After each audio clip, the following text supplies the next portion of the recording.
Hi everyone, from me, Brent Graham, and welcome to this, my third poker vlog, brought to you by goodforthegame.co.za and Poker Bet South Africa, South Africa's only online legal poker platform. Well, I've had plenty of fun filming these vlogs so far, and I'm going to my third vlog today. Up until now, I've only done tournaments, but I decided to go into a cash game, and let's get the action underway. This particular game, I can tell you, it was late at night, about 25 minutes to 25 minutes past 11 at night. And I was going to buy into the cash game. I bought into a game at 3-6. I normally play 2-4-1-2. That's obviously blinds, 1 rand or 2 rand blinds, or 2 rand or 4 rand. But it was quite late at night. The table that was open that probably suited me best was the 3-6 table. So I joined that. And my plan was to play until just midnight. So I'm looking for about a 35-minute session. I must tell you, my record of stopping when I say I'm going to stop is not very good. But in this particular case, I actually did manage it. So let's see how things go.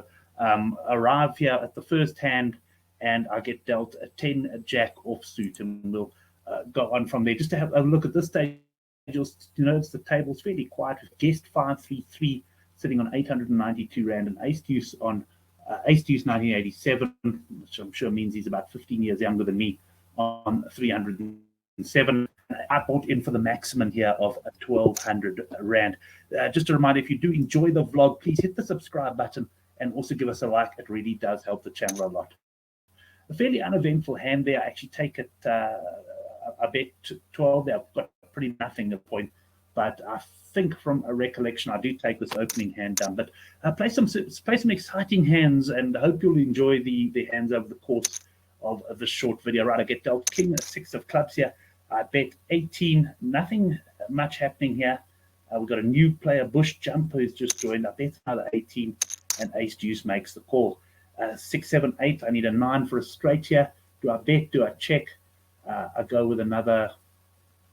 What do I do here? Actually, I can't recall. I think it's a half bet. It's a half pot bet of 36. And it comes there. Now, I don't have much here, and I've got a choice. Do I bluff? But I chicken out a bit here, and I actually check. And he beats me there with just an 8 at that point. So, yeah, I think I was a bit weak on that hand, to be honest. If I'd gone for a big bet, I should have been able to take that down. So I think not a very good hand early in the evening, and it drops me down a little bit.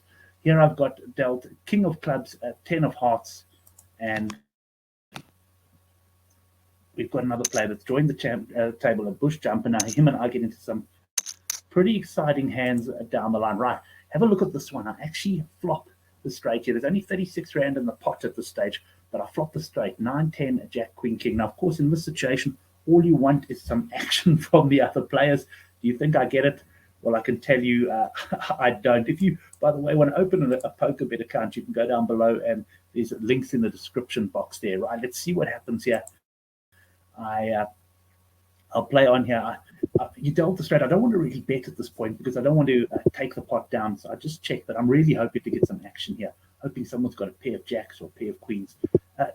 Even now, the 8 comes there on the turn. Now, that, of course, means that anybody else with a 10 will have a straight. And that's even better for me because I, of course, am sitting with the king high straight and pretty much got the nuts at this stage. So really hoping that someone has something.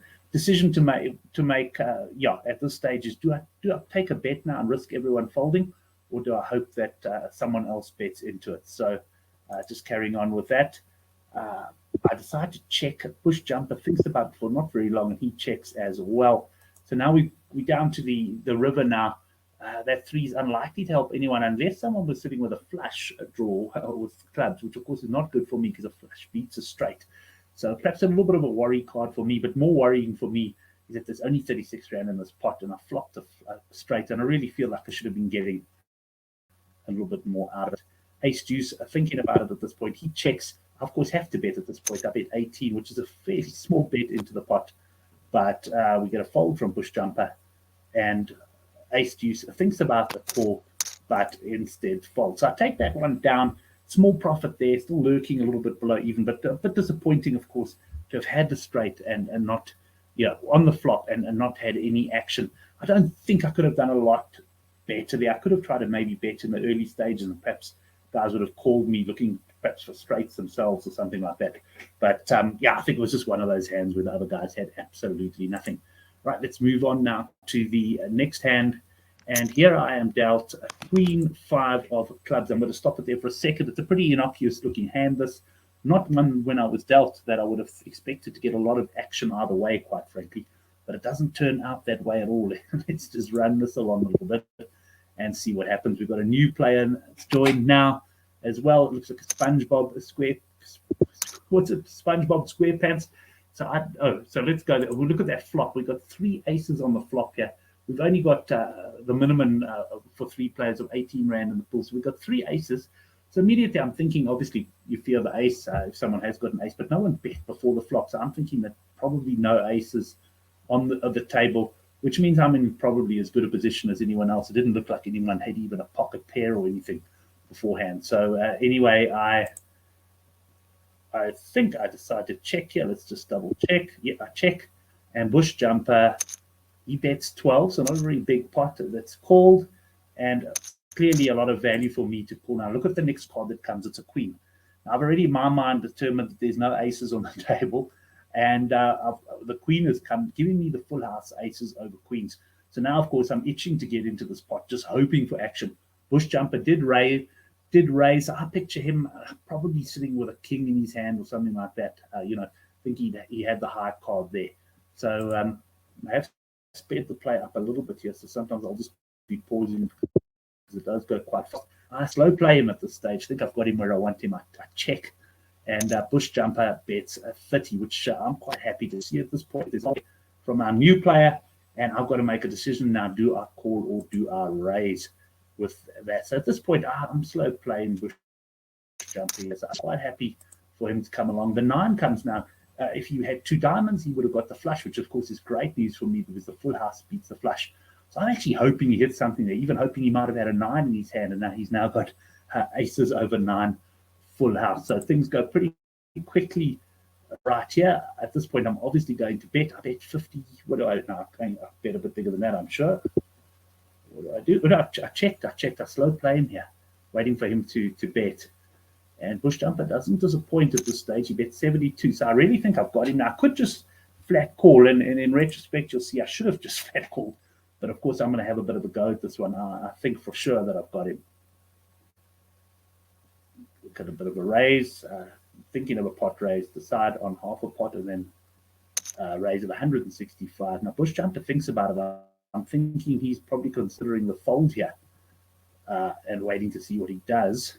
He's got 410. I've got 935. I've got it covered. He raises to 258. It's only a call of 93. So I make the call, and guess what? Bush Jumper has the ace. So betting into quads there. I take quite a knock. Given this is probably about 6 or 7 minutes into my session, I'm down from 1,200 Rand now to 842. So not great for me there. And it's looking like it could be a very short night for me. I've got King Queen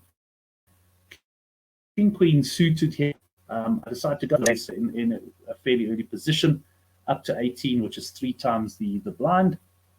Bush Jumper, after his win on the previous hand against me, goes out. Now I hit queen, top pair with a high kicker of a king here. So I'm looking pretty good. At this stage, we've got 57 in the pot. And probably after the knocks I've taken, I'll be quite happy to take it down. We've got a check to my right. I bet half pot there. And SJS folds. And Ace Deuce, my junior, folds as well. And we at least claw a little bit back. Right, the next hand of the night, we've got a 10-9 offsuit. Let's see. I decided to raise with that, feeling quite aggressive. When you set yourself a short game, you do tend to play a bit more aggressively. I get one call there, and then I get a raise here to 75. Now, this is from Ace Deuce, so this should probably be a signal to me at this point that maybe I should get out of this hand. 9-10 offsuit. It's a nice hand to see a flop, but it's not one you want to really put too much investment in. But anyway, I decide to make the call and think about it a while. I make the call, and that is when Bush Jumper gets pretty aggressive. I'm thinking he's thinking once again of probably a fold here. He goes in there for 303. So now I'm in for 75 Rand. Ace Deuce, who was the main aggressor at the table, is in for 75 Rand. And now we've got another race. I know that I'm in now serious trouble with my 10-9, and I certainly don't have any options to bluff my way out of it. So I'll wait to see what Ace Deuce does. Ace Deuce goes all in for 322. I couldn't get out of there fast enough, and we have a call. And as you can see, I was in trouble there. I had 9-10 versus Ace Jack and the pair of jacks. Just one thing I want to show here is an option on PokerBet to cash out. So various options. You can see Ace Deuce had a 9.6% chance at this stage, and that's because the ace has come on the flop. But I think he might have cashed out before the flop when he was actually a favorite. So you can cash out at various points. I'm not a big fan of the cash out, although I think it's a great option for punters to have. And what that does mean is, if you come into the river and there's one card in the entire deck that can screw you, or two cards, you can take a profit. Obviously, it always works a little bit in the house's favor. They're going to pay you slightly lesser odds, but it does mean that you don't have those massive disappointments of getting rivered. That being said, I'm more of a gambling man myself, so I very seldom, I have never taken a cash out, and I'm probably not going to in a hurry. Right, let's carry on playing here. We've got the strong favorite here being Bush Jumper, who takes his pile of rands up to 1,247. I'm still quite well down at this point. That next hand just jumped in there was the ace 3, but we go straight to Jack 9 offsuit here, so it doesn't look particularly spectacular. We got Black Waters, who's joined us now at the top of the table. He raises by 3 times the blind to 18 rand. Right, guest 533, who I think was playing a couple of tables. He took quite long with some of these calls, but quite often that happens when guys are playing multiple tables. I tend to focus on one table. We've got a call from Ace Deuce. Lots of value for me to call here with my Jack 9, just hoping to hit something on the flop. Bush Jumper gives it a bit of thought and decides to fold.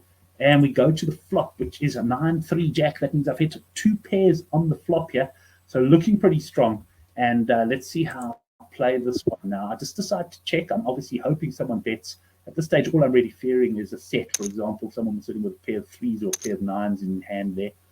The betting goes to 24. Do I call or do I raise here? There's I'll pause it there for a sec. I guess my mind at this stage is still thinking, I'm quite well down for the night. I really want to build this pot. But there certainly could be, I guess, some justification for a raise because, another card comes if it's, for example, a 10, all of a sudden Queen King is the straight. So you've got those type of things to think about. But I'm being more the gambling man. I often take the option of rather trying to build the pot. And sometimes you lose doing that. But I still feel in the long run, as long as, you've got a pretty decent hand here, you might be better off. Right, let's see what happens here. I've got to make a decision. Do I call the 24 or do I raise? I decided to just call.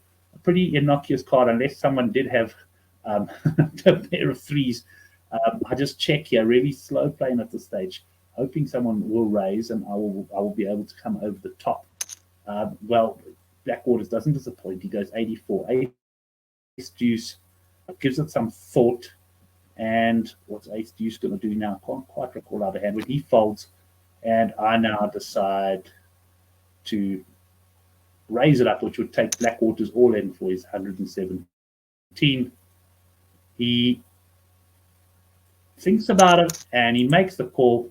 And you can see there that I'm a 90% favorite at this point. 90, call it a 91% favorite to a 9%. He's got a Jack as well, but he's got the King.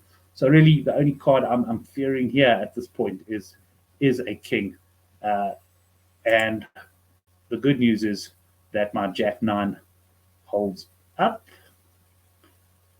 It's all in, and the ace comes, and I win, and I'm up to 1,064. So within a couple of 100 rand of what I started.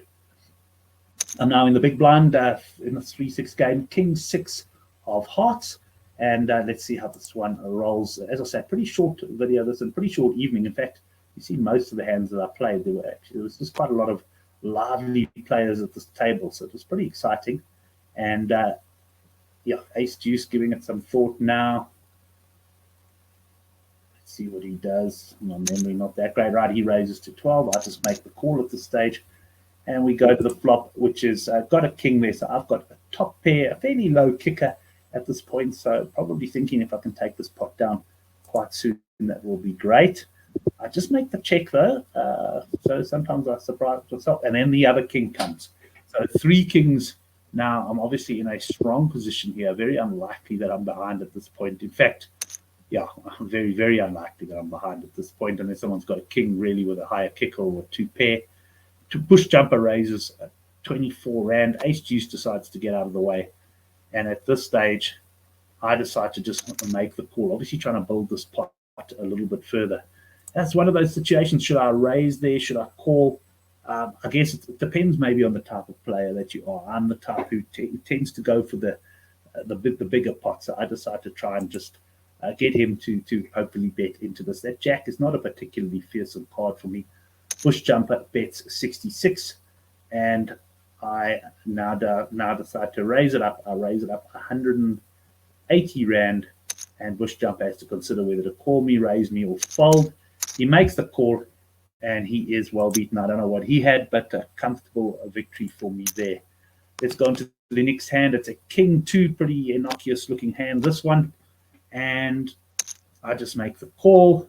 At this stage, I think I'm running at about midnight, and I'm thinking I should go to bed, but I'm also enjoying myself, so I don't know if I want to. And we call it there, and kick up. I've got the low pair here, 2, which is not a particularly strong hand.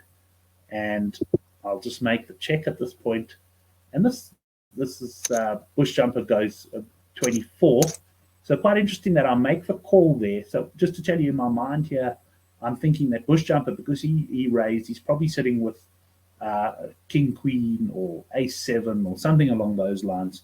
So I'm making the call, but I am trying to set a bit of a trap here. I don't think he hit the flop. I hit the flop, although I mean you wouldn't say he hit the flop very hard with a 2. But I think I might be ahead at this point. So a little bit, and my plan is to sort of raise him here. Obviously, the 2, 3, 5, 6, he must be fearing I could have had a 4 or something like that in my hand. I just check at this point, and Bush jumper, he goes 54. So now I've got to think about it.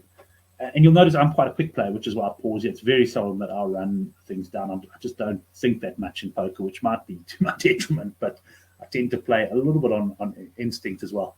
But there's only one way I'm winning this hand now, in my opinion, and that is to probably push him off it. Or, yeah, although I do, I suppose, have a 2 and could be ahead. So I decided to make an aggressive play. I bet 144, and Bush jumper thinks about it for quite a while. Bear in mind this is sped up a little bit, and he makes the fold, and I take that hand down. So suddenly I'm up to 1,324, actually showing a bit of a profit for the night. And that, that's the end of my session. I'll just take it back to this. And that's the end of my session there. And in the end, it was a profit of about 100 Rand. I actually showed quite a bit of discipline. I did get out just after midnight. And that was that. Yeah, so if you enjoyed the vlog, give it a subscribe. You can find me on goodforthegame.co.za as well. And yeah, any comments on the hands, let me have them either on Twitter @Brent Graham, or you can comment down below the video. I actually think I played fairly well this evening, a bit unlucky to run into those quads, but I was quite happy the way I sort of played things after that. And I think coming up with a profit in the end in a short session like that was pretty good. Anyway, I'll be out with my 4th poker blog pretty soon. Until then, yeah, good punting to you, and hope to see you live on Thursday nights for our rugby betting show, The Handicap. That's on a different YouTube channel, and there's a link to that in the description box below.